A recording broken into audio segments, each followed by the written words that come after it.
Hello and welcome to the UKSIF Leadership Podcast and our very exciting 12 Days of UKSIF-mas series, where we'll spend 12 days breaking down what we've been working on, big moves and big news in the sustainable finance sector. I'm Joe, and today I'm joined by Harry for day 11, where we'll be covering 11 parliamentary citations.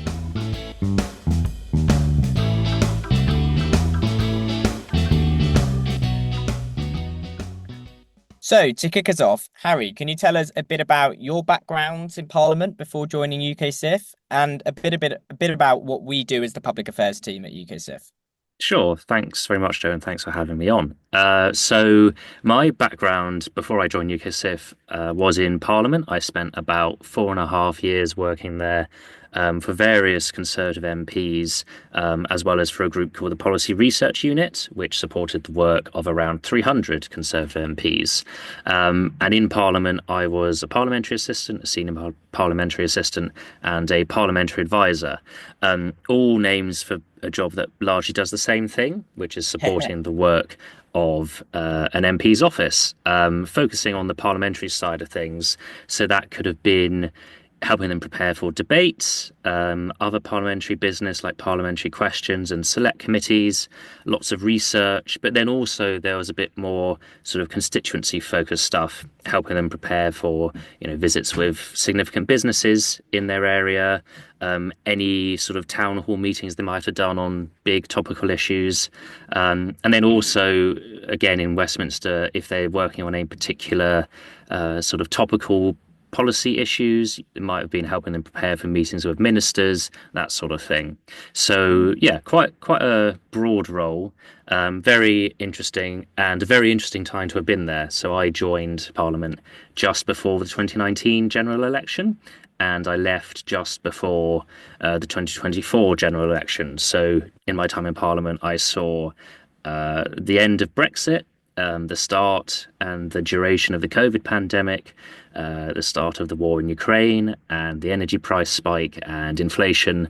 So yeah, a few things going on in my time there. And now sort of working on the other side, so to speak, tell us a bit about sort of what we've been up to in Parliament, and I suppose what the point of all this is really. Yeah, so I guess the point of us and our public affairs function is to engage with Parliament and Whitehall as well. So we deal with civil servants as well as members of Parliament and the Lords to try and get our messages across. So we talk to MPs and peers about the policies that matter to us. We work closely as a team internally to come up with our policy positions on things like financial services regulation, energy policy, housing policies, which are relevant to people investing in them, to our members, and trying to get our point across to influence debates and ultimately influence policy. That's the ultimate goal. Absolutely, absolutely. So we're going to go through the sort of the kind of 11 occasions where we've been directly referenced or where our work's been incited in parliamentary sessions this year. There are obviously many more instances where our work has been drawn on, but without a direct reference. We might touch on some of those as well. But Harry, to kick us off, can you talk about sort of some of our sort of direct citations and references in select committees this year? Yeah, so first of all, select committees are set up in Parliament at the start of each new Parliament. MPs who have an interest in a certain policy area, so it might be foreign affairs, home affairs, energy policy, that sort of thing. And they scrutinise the work of their sort of associated government department. So the one we're about to talk about is energy security and net zero. They look at the work of Ed Miliband's department on energy policy, essentially.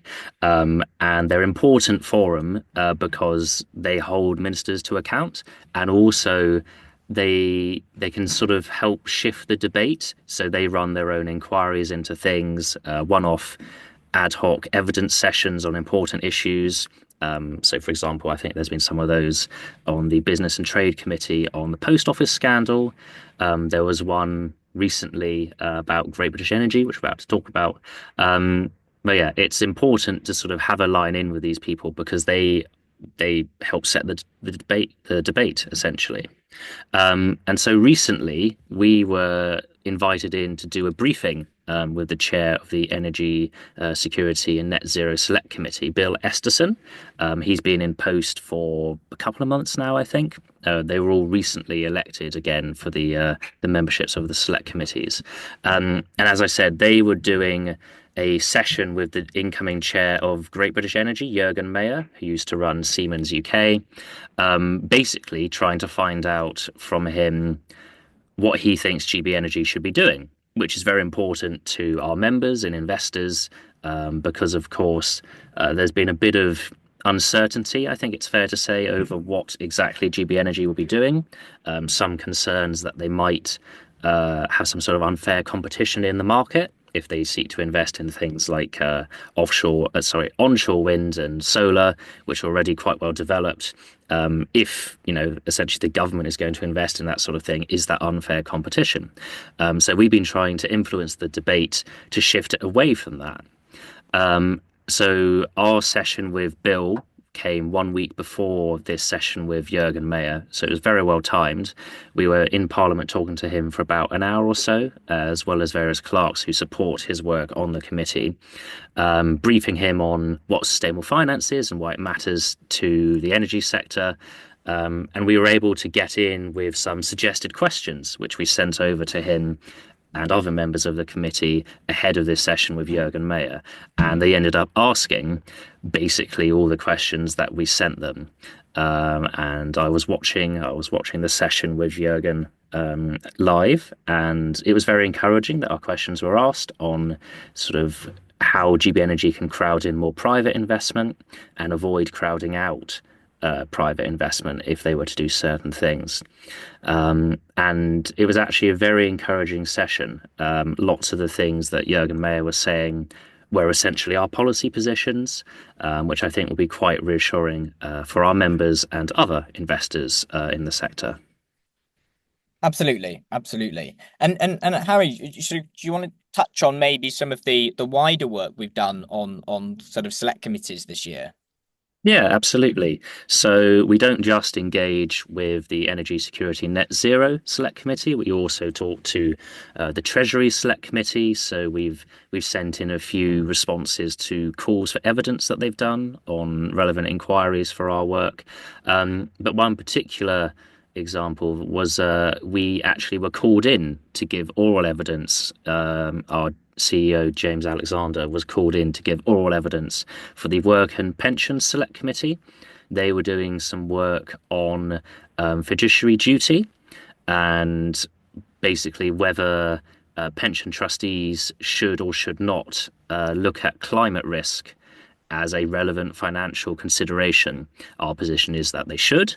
And he was alongside, I think it was someone from the Investment Association and maybe UK Finance, if I remember correctly, putting across our points to, who was the chair back then? It was Stephen Timms, wasn't it? Who, Yes. yeah, is now, I think, a minister in work and pensions as well, which is another reason why it's quite useful to build these sort of connections with select committees, because the people who sit on them tend to build up relevant experience and expertise and can sometimes sort of be summoned later on in the year or in their careers to serve within those departments. And if we've, for example, in this case, if we've been able to have a chat with them already about an issue that's relevant to us, when they're doing work on it as a minister, they might want to call us up again to ask for our input again down the line. Mm, absolutely. Fantastic. Moving on from select committees, we're going to talk a little bit about the House of Lords, the second chamber in the House of Parliament. Harry, can you tell us a bit about our engagement with the House of Lords this year? Yeah, and it's an interesting one, the House of Lords. When people think of Parliament, I think they tend to think just of the Commons. People often forget that there are, as you say, two chambers in the Houses of Parliament, and peers or lords also have a very important role in scrutinising legislation. And they also, like MPs, can bring their own legislation. So they're not just sort of this sort of secondary consideration. I think lots of people should engage more with the peers because of the role they have. And we've certainly found it quite valuable engaging with peers over the time I've been here. They often have relevant debates. There was some recently on sort of climate change policies, the cost of energy, that sort of thing. So they often have things popping up which are relevant to us and which we seek to engage with them on. So, for example, recently there was a debate on the second reading of the Great British Energy Bill. We sent out a briefing to lords and baronesses who put their names down to speak in the debate. Is actually one of the quirks of the lords, which is better than the commons. You can see who's registered to speak, so you know Hmm. exactly who to talk to. Whereas in the commons, you just sort of have a guess, essentially. Um, but yeah, so we sent a briefing over to various lords who were down to speak, one of which was Lord Naseby. Um, he actually cited our briefing, said how good it was in his speech. It was talking about the sort of thing we were talking about on the select committee, not crowding out private investment, that sort of thing. And he suggested to the minister and the lords that it would be worth him engaging with us, which is always useful. Looking a bit further back, we sent another briefing over to Baroness Hayman, who is the chair of the Peers for the Planet group within the Lords. And that debate was on the cost of renewable energy and its impact on UK energy prices. Now, this was a debate brought by Lord Frost, who was the UK's Brexit negotiator under Boris Johnson, and he is essentially skeptical on the benefits of renewables. So we felt it was important to engage on this. We provided a briefing to peers who were down to speak, including Baroness Hayman and others. She name checked us in her contribution, as well as using the info we provided on the relative costs of renewable energy as compared to fossil fuels. Essentially, we were making the argument that per unit of electricity, renewables are a lot cheaper than oil and gas, largely because once you've built the thing, there's no sort of ongoing fuel you need to buy. You know, you don't need to buy a barrel of sun or wind. It's there, you know, so it's cheaper per unit. Another occasion that was quite exciting for us, actually, we sent a briefing over to Baroness Theresa May, former Prime Minister, and that was ahead of a Lord's debate on the impact of the government's climate change policies. Again, this was a debate which was it was brought by someone who was arguing that the climate change policies are making things more expensive than they need to be in the UK. We were pushing back on that. Hmm. And Theresa May ended essentially quoting from the briefing that provided her on sort of various stats and figures about the economic opportunity that comes with the net zero transition, as well as the sort of financial risks that come with it. So there was some very interesting research that came out earlier in the year from the Green Finance Institute, which put a cost to, I think it was the impact of nature and biodiversity loss. And I think they estimated that if sort of carries on going the way it is, we face a bigger shock to the financial system than the COVID pandemic. I think it was something like that. But yeah, so it was a real sort of tangible threat. And she drew on the stuff that we sent her. Um, Going further back to May now, Baroness Boycott uh, name checked us in a debate on the Renters Reform Bill. And that was a briefing we provided to various peers on. It was essentially policies we put out there on social housing and the retrofitting of social homes to make them more energy efficient. She name checked us and used information again that we provided in the briefing. And going even further back to the start of the year, we engaged quite a lot with Baroness Veer, who used to be the Lord's Treasury Minister under the Conservatives. We had arranged a roundtable with her the week before this debate took place with UKSIF members to discuss sustainable finance policies, as well as pensions and other live topics in financial services.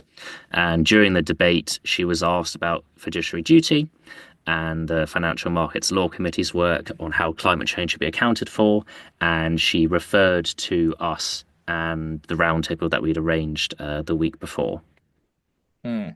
Absolutely. I think it's been really positive the engagement we've had with the Lords. As you say, Mm, they are you know they're not as sort of as well publicized, but they often have much more time to kind of consider legislation. yeah, Um, absolutely.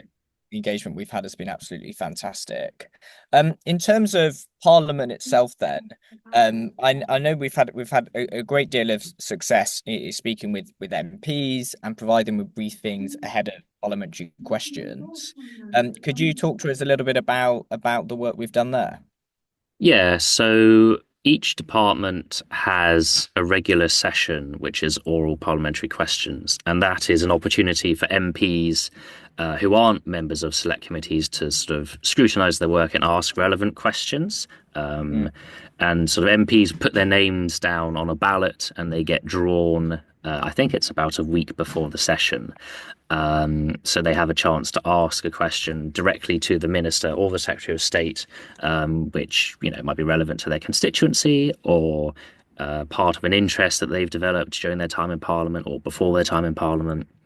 And again, we've managed to make good use of these opportunities by sending short sort of email briefings with suggested points to MPs who, because you can see as well as who's been drawn what their question is going to be on. So we then provide a briefing relevant to that question. It's worth noting that MPs are sort of encouraged by party whips to put their names down to try and get as many MPs from their party asking supportive questions, or if it's the opposition, asking unhelpful questions to the ministers. So that sometimes can mean they're not experts on the areas they're drawn to ask questions on. So sometimes they can find the sort of information that we provide very useful. One particular occasion that we ended up having, I think, four references within one session was again an energy security and net zero session. So we ended up with four different citations within one session. We had former Conservative Stephen Crabb MP asking a question about what steps ministers were taking to increase investment into green technologies. And he asked that question, and then they get a sort of follow-up question in which he essentially cited our three energy policy recommendations, which was great to see. In the same session, Kerry McCarthy MP, who was then the shadow climate change minister, asked a question again about sort of private investment in the UK, the attractiveness of the UK for energy investors, citing our energy report and statistics from the energy report. Another MP, Conservative MP, Richard Fuller, who went on to be Conservative Party chairman during the recent election of a new party leader, asked a question about the capacity of the electricity grid, again citing our energy report and statistics around how much of an obstacle it is to investors in UK renewables. And finally, Mohammed Yassin MP, Labour MP, asked a question about investment into low carbon technologies, again, citing our energy report and a statistic we provided on energy companies essentially saying that the UK is falling behind in the race for investment. mm. And very briefly, I know we're sort of running out of time. Can you just talk to us about our work on written parliamentary questions? Sure. So this is another opportunity that people have to engage with MPs. It's not a formal session like it is with oral questions, but each MP are allowed to submit written parliamentary questions, and they send those to the departments.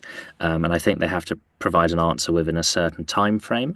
I think each MP is allowed to submit something like five or six of these every day for each day that Parliament is sitting. So, you end up with some MPs asking thousands of questions, others are less active. But it's another way, um, if you happen to have an existing relationship with an MP, you can suggest some questions that they might want to table. On this occasion, we were able to submit some questions to someone I know quite well, actually, a former Conservative MP, Tim Lawton.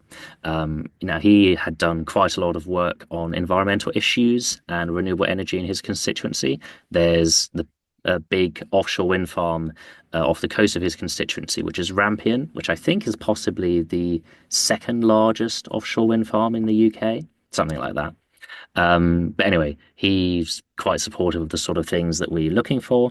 So we gave him some suggested written parliamentary questions, and he went on to ask those and get answers from the relevant department, which was energy security and net zero. Questions that he essentially asked were what steps the government was taking to incentivize private investment in UK energy, and referencing our energy report, and a non-energy question, which, sorry, it is an energy question. Energy question on investment into energy infrastructure, but from a sort of pension fund perspective. And he asked that to, I think it was energy as well as work and pensions.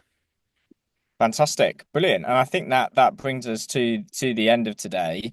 Well, thank you, Harry, and thank you to all our listeners for joining us on the 11th day of UKSIF-mas. And don't forget to tune in tomorrow for our final day, day 12. Remember to like and subscribe to be the first to hear our episodes.